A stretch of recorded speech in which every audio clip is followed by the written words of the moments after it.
नमस्कार, मी Deepak Darade for the people न्यूजमध्ये आपलं सर्वांचं स्वागत. मुद्द्यावर बोलूया आपल्या विशेष मुलाखतीच्या कार्यक्रमामध्ये आपल्याकडं कायदेतज्ञ ॲडव्होकेट असीम सरोदे आलेले आहेत आणि सध्या महाराष्ट्रातलं जे राजकारण सुरू आहे त्याची चर्चा ही फक्त महाराष्ट्रापुरती मर्यादित नाही तर देश पातळीवरती त्याची चर्चा सुरू आहे. परवाच्या 20 जुलै रोजी सर्वोच्च न्यायालयामध्ये एक निकाल देखील प्रस्तावित आहे, त्याच्यावरती सुनावणी आहे. नेमका काय निकाल येतोय किंवा सुनावणीमध्ये सर्वोच्च न्यायालय काय निर्देश देतात याकडे देखील संपूर्ण महाराष्ट्राचं लक्ष लागून राहील. कारण त्याचं असं आहे की महाराष्ट्रात सध्या सगळ्यात जास्त जो प्रश्न विचारला जातोय तो शिवसेना नेमकी कुणाची, आणि याच विषयावरती आपण असीम सरोदे यांच्याकडून कायदेशीर ज्या बाबी आहेत त्या समजून घेऊयात. आपलं फॉर द पीपल न्यूजमध्ये मनापासून स्वागत आहे. शिवसेना नेमकी कुणाची असा अगदी मुंबईपासून ते गल्लीपर्यंत महाराष्ट्रापुरता विचार आपण जर केला तर हा प्रश्न विचारला जातो आहे. कायदेशीर दृष्टिकोनातून तुम्ही याचं कसं विश्लेषण करू शकता? आपण जर बघितलं तर एकनाथ शिंदे आणि इतर बंडखोर त्यांच्यासोबत गेलेले जे आहेत ते सातत्याने आम्ही शिवसेनेतच आहोत असं सांगत आहेत. शिवसेना आमचीच आहेत, आमची बाळासाहेबांवर श्रद्धा आहे असं सुद्धा ते जाहीरपणे सांगत आहेत. त्यांनी कधीही म्हटलं नाही की ते आमचा वेगळा गट आम्ही स्थापन केलेला आहे, आम्ही वेगळ्या पक्षात जाणार आहे असं त्यांनी कधीही सांगितलेलं नाही. आता काय होतं आहे की सतत एक भ्रमिष्ट स्वरूपाचं वातावरण तयार करून गोंधळ तयार करण्याची मानसिकता झाली पाहिजे अशा प्रकारे राजकीय पक्षांची वागणूक आहे असं आपल्याला दिसते. आणि म्हणून तुम्ही जो प्रश्न विचारला तो जास्त महत्त्वाचा आहे की आपण कायदा, संविधान, त्याबद्दलचे संविधानिक निर्णय काही झालेले असतील तर ते काय आहेत हे जर आपण पाहिले तर स्पष्टपणे असं दिसते की परिशिष्ट 10 जे आहे भारतीय संविधानाचं त्याच्यातलं परिशिष्ट 10 मधला पॅरेग्राफ ए आणि त्याच्यातला पॅरेग्राफ 2 जो आहे दुसरा पॅरेग्राफ तो खूप चर्चेत येणार आहे असं मला वाटतं. आणि तोच एक डिसाइडिंग फॅक्टर ठरणार आहे सर्वोच्च न्यायालयामध्ये सुद्धा किंवा कुठे याच्याबद्दलचा निकाल होताना. कारण की त्याच्यात स्पष्टपणे म्हणलेलं आहे की ज्या एखाद्या व्यक्तीला उमेदवार म्हणून एखाद्या विशिष्ट राजकीय पक्षाने तिकीट दिलं असेल आणि त्या पक्षाच्या चिन्हावर त्या पक्षाचा माणूस म्हणून तो निवडून आला असेल तर तो त्याच पक्षाचा आमदार आहे. बरं, त्यामुळे आता आपण पाहिलं तर परिस्थिती काय आहे की सगळे निवडून आलेले जे लोक आहे बंडखोर केली असली तरी ते सगळेजण शिवसेनेचेच सदस्य आहेत, ते शिवसेनेचेच आमदार आहेत. आणि म्हणून मग त्यांच्यासमोर पर्याय काय आहे की त्यांनी अँटी डिफेक्शन लॉ जो आहे पक्षांतर बंदी कायदा त्याच्याच संदर्भातलं हे जे आहेत परिशिष्ट 10 आहे भारतीय संविधानातलं त्याच्यानुसार त्यांनी एका वेगळ्या पक्षात प्रवेश केला पाहिजे. कारण की ते 2/3पेक्षा जास्त लोक आहेत शिवसेना विधिमंडळ पक्षातले फुटलेले. आणि म्हणून मग त्यांनी जर दुसऱ्या पक्षात प्रवेश केला तरच ते अपात्रतेच्या कारवाईपासून वाचू शकतात, नाहीतर त्यांच्यावर अपात्रतेची कारवाई होऊ शकते. अपात्रतेची कारवाई म्हणजे आमदारकी रद्द होणं ठरते. हा एक मुद्दा सगळ्यात महत्त्वाचा. दुसरा असा मुद्दा आहे की त्यांनी पक्ष आमचाच आहे असं म्हणताना एक लक्षात घ्यायला पाहिजे की पॉलिटिकल पार्टी राजकीय पक्ष म्हणजे काय याची व्याख्या आपण पक्षांतरबंदी कायद्यामध्ये बघतो. तर त्याच्यात त्यांनी राजकीय पक्ष म्हणजे काय याचे 2 भाग केलेले आहेत. एक भाग आहे तो म्हणजे विधिमंडळ विधिमंडळ पक्ष. विधिमंडळ पक्ष म्हणजे जे निवडून आलेले सगळे आमदार आहेत ते विधिमंडळातले तो त्या पक्षाचा एक भाग आहे म्हणजे शिवसेनेचा. आणि मूळ पार्टी असं त्यांनी म्हटलं आहे, ओरिजिनल पार्टी ते संघटना ती पक्ष संघटना आहे. आता आपण दुसरा मुद्दा त्यातला महत्त्वाचा लक्षात घेतला पाहिजे की निवडणूक आयोगाकडे रजिस्ट्रेशन हे पक्ष संघटनेचं असते, विधिमंडळ पक्षाचं नसते. त्यामुळे पक्ष संघटनेचं जे रजिस्ट्रेशन आहे त्याच्यामध्ये त्यांची पक्षाची घटना असते की त्या घटनेनुसार तो पक्ष चालणार आहे, त्यांची नियमावली असते ती सादर झालेली असते. आता यापूर्वी बाळासाहेब ठाकरे हे शिवसेना प्रमुख होते निवडणूक आयोगाच्या रेकॉर्डवर, आणि त्यानंतर उद्धव ठाकरे हे पक्षप्रमुख आहेत. आणि म्हणून याचा अर्थ काय की पक्षप्रमुख म्हणून त्यांनी दिलेले आदेश हे पक्षांनी पाळले पाहिजे, विधिमंडळ पक्षातल्या पण लोकांनी ते पाळले पाहिजे.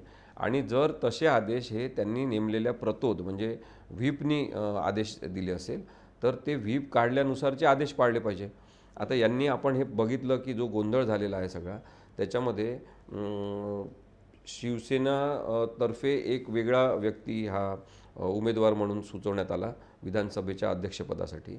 तर राहुल नार्वेकर हे भाजपतर्फे सुचवण्यात आले, ज्यांना सगळ्या बंडखोर शिवसेनेच्या आमदारांनी मत दिलं, पण व्हीपच्या विरुद्ध त्यांनी त्यांची कृती केलेली आहे, मतदान केलेलं आहे. आणि त्यामुळे व्हीपच्या विरोधी मतदान केल्यामुळे त्यांच्यावर अपात्रतेची कारवाई होऊ शकते. म्हणजे याचा अर्थ सगळ्यांची आमदारकी रद्द होऊ शकते, ती आमदारकी धोक्यात आहे. आणि या सगळ्या पार्श्वभूमीवर कायद्याची स्पष्टता हीच आहे की उद्धव ठाकरे यांचा पक्ष, उद्धव ठाकरे यांच्या ताब्यात असलेली शिवसेना हीच खरी शिवसेना आहे, त्याच्यावर कोणी दावा करू शकत नाही, असं आत्ताचं चित्र आहे. बरोबर. पण आता गेल्या काही दिवसापासून म्हणजे ज्या दिवसापासून हे बंड समोर आलं तेव्हापासून शिवसेना पक्षाकडून म्हणजे उद्धव ठाकरेंकडून जे काही व्हीप काढण्यात आले त्या प्रत्येक व्हीपला तोडण्याचं काम, मोडण्याचं काम हे एकनाथ शिंदे आणि संबंधित त्यांच्यासोबत जे आमदार गेलेले आहेत त्या सगळ्यांनी केलेलं आहे. मग ते व्हीप प्रतोद नियुक्तीचे असतील, त्यावेळेसही तो आदेश डावलून यांनी एक प्रतोद केला, त्यांनी परत दुसरा प्रतोद केला. म्हणजे भरत गोगावलेंना एकनाथ शिंदेंनी केलं आणि यांनी मला वाटतं आमदार जे आहेत मुंबईचे त्यांना केलं, प्रभूंना, सुनील प्रभूंना. पण या सगळ्या याच्यामध्ये आपल्याला एक गोष्ट प्रकर्षानं दिसते, ती म्हणजे घटनेची पायमल्ली करत हे सगळं राजकारण पुढं जाताना दिसतं आहे. पण मला तुम्हाला थोडंसं मागं न्यायचं आहे की ज्यावेळी भाजप शिवसेना एकत्र महाराष्ट्राची निवडणूक लढवते 2019मध्ये आणि त्यावेळी ते एकत्रित मतं मागतात, त्यावेळी मुख्यमंत्री कोण होणार याची चर्चा ही जाहीरपणे कुठं आलेली नव्हती किंवा शिवसेनेला 2.5 वर्ष मुख्यमंत्रीपद देणार हे जाहीरपणे कुठंच नव्हतं. बंद खोलीमध्ये काय चर्चा झाली, कोणी कुणाला शब्द दिला हा त्यांनाच माहिती. परंतु लोकांनी ज्या लोकांनी मतं दिली शिवसेना आणि भाजप महायुतीला, त्यांनी ती महायुती म्हणून दिली होती. ती सुद्धा मॅन्डेट होतं, क्लिअर मॅन्डेट होतं. ते तोडून शिवसेना काँग्रेस राष्ट्रवादीबरोबर आला आणि त्या ठिकाणी आपण महाविकास आघाडीचं सरकार 2.5 वर्ष चाललेलं बघितलं आहे. आता हे कायद्यामध्ये बसतं का? कायदा त्याला आता तुम्ही सांगता की पूर्ण पक्षच जर आला तर त्याला मान्यता आहे, परंतु जे तुम्हाला मॅन्डेट मिळालं आहे, जी तुम्हाला मतं मिळाली आहेत ती महायुती म्हणून मिळालेली आहेत, ती एकट्या शिवसेनेला नाही मिळाली. म्हणजे तिथंही आपल्याला राज्यघटनेला आपण पायमल्ली केलेलं असं दिसतं. पुढं आता ज्यावेळेस 2.5 वर्ष सरकार टिकलं त्यानंतर या 40-50 आमदारांनी बंड केलं आणि ते शिवसेनेतून बाजूला गेले आणि भाजपला जाऊन मिळाले आणि पुन्हा बाळासाहेबांच्या विचारांनी आणि हिंदुत्वाच्या मुद्द्यावरती त्यांनी पुन्हा सरकार स्थापन केलेलं आहे. इथं पुन्हा कायद्याचा पेच निर्माण झालेला आहे, पुन्हा इथं राज्यघटनेचा मुद्दा आलेला आहे. मला तुम्हाला विचारायचं आहे, तुम्ही कायद्याचे अभ्यासक आहात, अनेक वर्ष तुम्ही सामाजिक क्षेत्रामध्ये तुमची वकिली करताय, कायदेशीरदृष्ट्या राजकारण संपलं आहे का? राजकारण या क्षेत्रामध्ये राज्यघटनेला मानण्याचं प्रमाण आता पूर्णपणे नाहीसं झालं आहे का? कारण याला एकही पक्ष अपवाद नाही आहे. तुम्ही कसं बघताय याकडं? तर दीपकजी, मला असं वाटते की याच्यामध्ये राजकारण संपलं असं आपण म्हणू शकत नाही, पण राजकारणाने सगळ्या क्षेत्राला ग्रासलेलं आहे आणि सगळे क्षेत्र राजकीय दृष्टीने विचार करून राजकीय वागायला लागलेले आहेत. तर एक प्रकारे आपण राजकारणाचे भक्ष्यस्थानी आहोत असं मला वाटतं. संविधानाचा नैतिक हे जो दृष्टिकोन तो मागे पडलेला आहे आणि म्हणून तुम्ही जो पहिला प्रश्न विचारला त्याच्यामध्ये सगळ्यात महत्त्वाचं एक आहे की निवडणूक युती 2 राजकीय पक्षांची किंवा निवडणुकीनंतर राजकीय पक्षांची युती होणं, याच्यामध्ये कुठेही पक्षांतर बंदी कायद्यामध्ये किंवा कोणत्याच कायद्यामध्ये त्याचा उल्लेख नाही. त्यामुळे पक्षांच्या 2 युती झाल्या असतील तर आणि त्यांनी ती नंतर तोडली असेल युती, तर ते पक्षांतर बंदी कायद्याचा तो विषय नाही. आणि म्हणून कोणी कोणाची युती करायची आणि कोणी तोडायची हा आपला म्हणजे कायद्याचा काही प्रश्न नाही. त्यामुळे लोकांनी कशाच्या आधारे मतं दिलेलं ते त्यांनी ठरवावं. त्यांनी याच्यानंतर पण ठरवावं की असे करू शकतात हे लोक.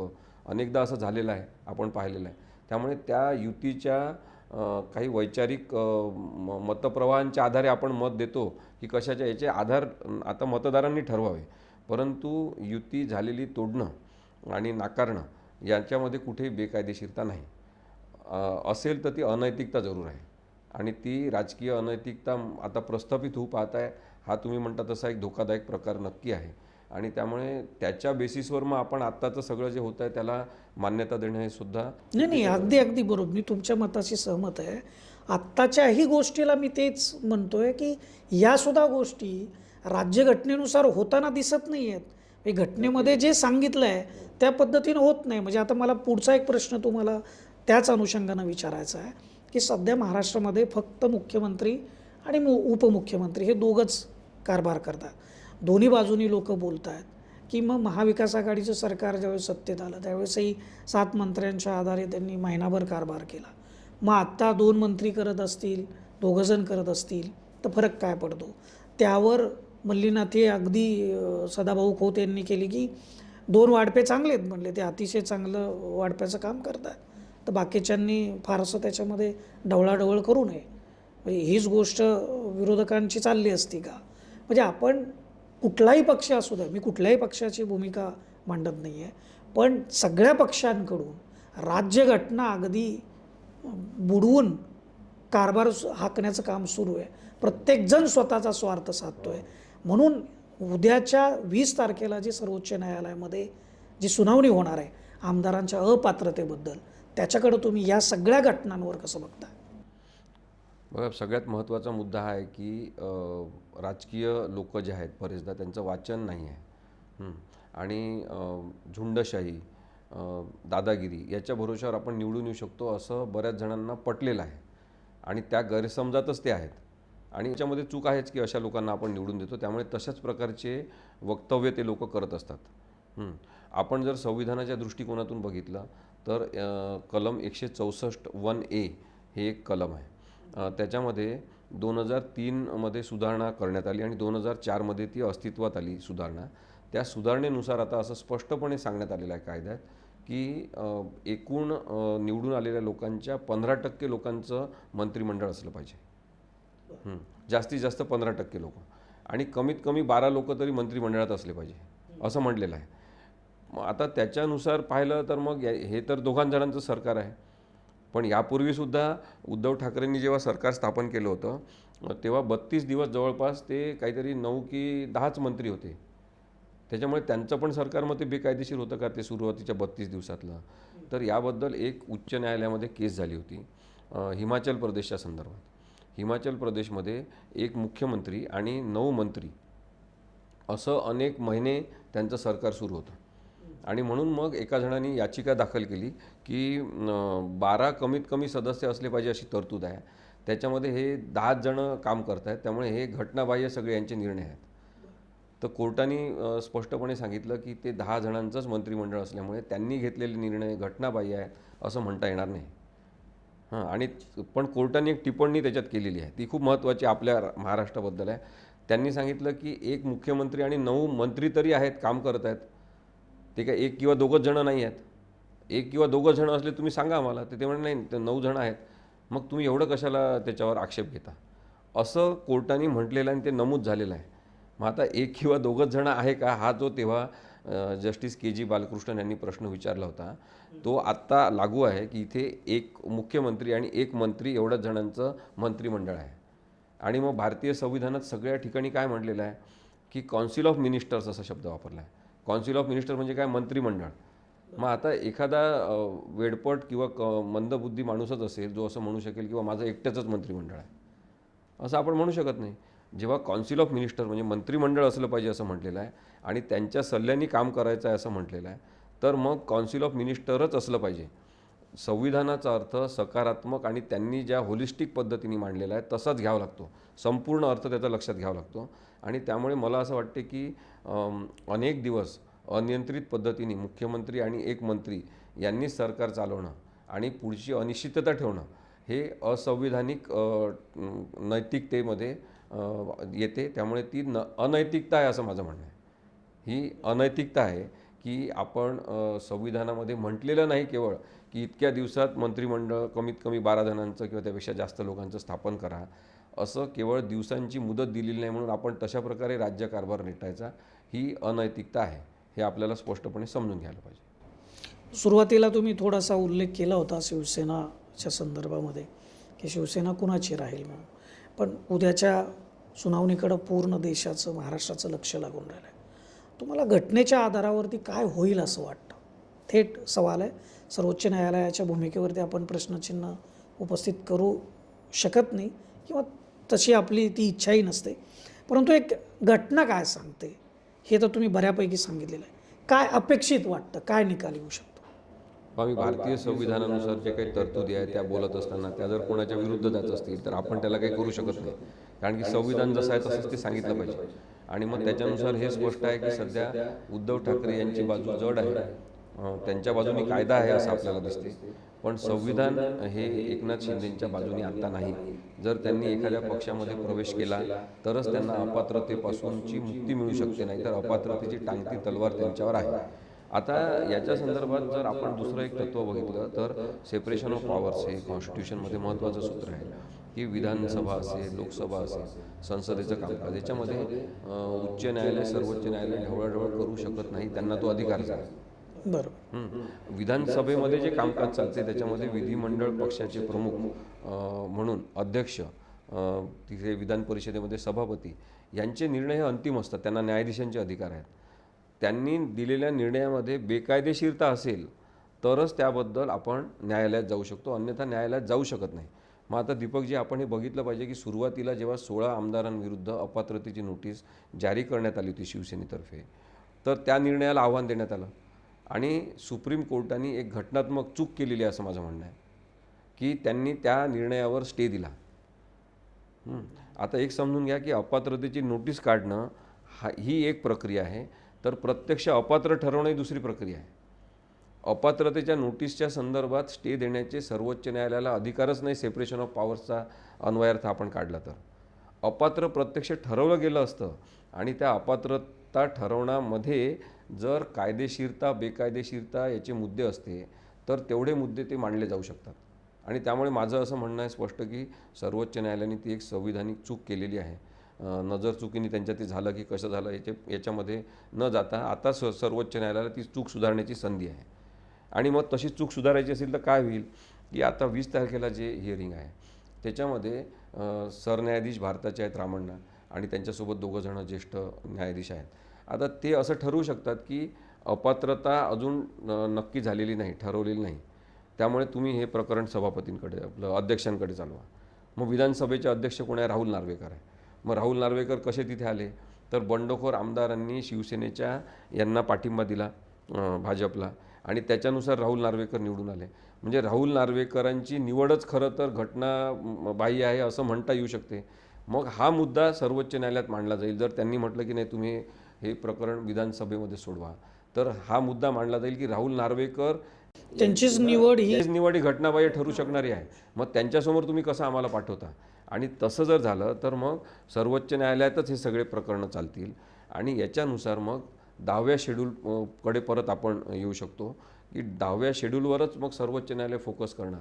आणि मी जसं मगाशी सांगितलं की 10व्या शेड्यूलमधल्या सबकलम 1 आणि त्याच्यातल्या पॅरेग्राफ 2मध्ये स्पष्टपणे सांगितलेलं आहे की ज्या पक्षाचा उमेदवार म्हणून तुम्ही निवडून आलेले असाल त्याच पक्षाचे तुम्ही सदस्य आहे. मग आता याचा अर्थ हे सगळेजण बंडखोर जरी असले तरी ते सगळे शिवसेनेचे सदस्य आहेत. आणि मग ते जर म्हणत असतील की नाही आम्ही शिवसेनेत नाही, ते आम्ही बंडखोर आहे किंवा आमचं काही आहे, तर मग त्यांना दुसऱ्या पक्षात ते गेलेले नसल्यामुळे अपात्रतेच्या प्रक्रियेला सामोरं जावं लागणार. मग आता अपात्रतेची प्रक्रिया करायची असेल तर ती कोणी करायची? राहुल नार्वेकरांनी करायची का नरहरी झिरवळनी करायची? हा पुन्हा मुद्दा येणार. आणि हा परत घटनात्मक क्लिष्टतेचा मुद्दा टाळण्यासाठी जर सर्वोच्च न्यायालयानेच निकाल द्यायचं ठरवलं तर मग ज्युडिशियल सेपरेशन ऑफ पॉवर्सचं उल्लंघन सर्वोच्च न्यायालय पुन्हा करू शकेल. आणि मग त्यांनी दिलेला निर्णय पुन्हा आव्हान देण्यात योग्य आहे किंवा त्याला आपण चॅलेंज देऊ शकतो कोणीतरी, अशा प्रकारची सुद्धा शक्यता आहे. आणि मग या सगळ्या पार्श्वभूमीवर सर्वोच्च न्यायालय दुसरा एक सेफ विचार काय करू शकतात की हे सगळंच घटनाबाह्य होत चाललेलं आहे. सर्वोच्च न्यायालयाची सुद्धा चूक झालेली आहे, आम्हाला मान्य कदाचित आहे, आणि या सगळ्यानंतर त्या प्रक्रिया चुकीच्या झालेल्या आहेत. तर मग हे सरकार आता त्यांचं ठाकरेंचं पण अल्पमतात होतं, तुमचं पण सरकार अल्पमतात आहे, तुम्ही पुन्हा इलेक्शन घ्या, अशा स्वरूपाची काय म्हणतात त्याला परिस्थिती ही सर्वोच्च न्यायालयात उद्भवू शकते. कोर्ट म्हणणार नाही की तुम्ही पुन्हा इलेक्शन घ्या, पण अशी परिस्थिती आलेली आहे. आपण या डेड एंडला आलो आहे, अशा प्रकारची परिस्थिती आली आहे. याचं रिअलायझेशन जर झालं तर कदाचित मग राजकीय पक्षांतर्फे, सरकारतर्फे निवडणूक आयोगातर्फे हे सांगितलं जाऊ शकते की मग आता आम्ही सगळेच जण मिळून हे पुन्हा इलेक्शन घेतो.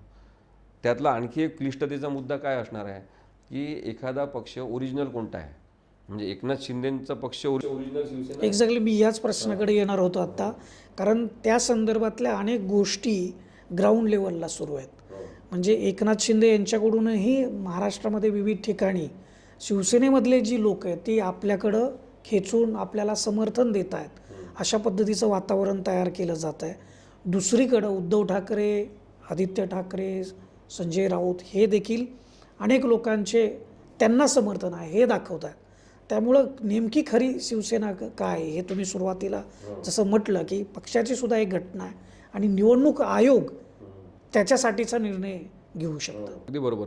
म्हणून मला वाटते की हा जर मुद्दा निवडणूक आयोगाकडे गेला तर निवडणूक आयोग बघणार की ठीक आहे, विधिमंडळ पक्षात तर एकनाथ शिंदे यांचं बहुमत आहे असं स्पष्ट दिसतेच, पण पक्ष संघटनेवर कोणाचा ताबा आहे हे ठरवताना मग हे बघितलं जाईल की पक्ष संघटना उद्धव ठाकरेंच्या आदेशात आहे का, ताब्यात आहे का.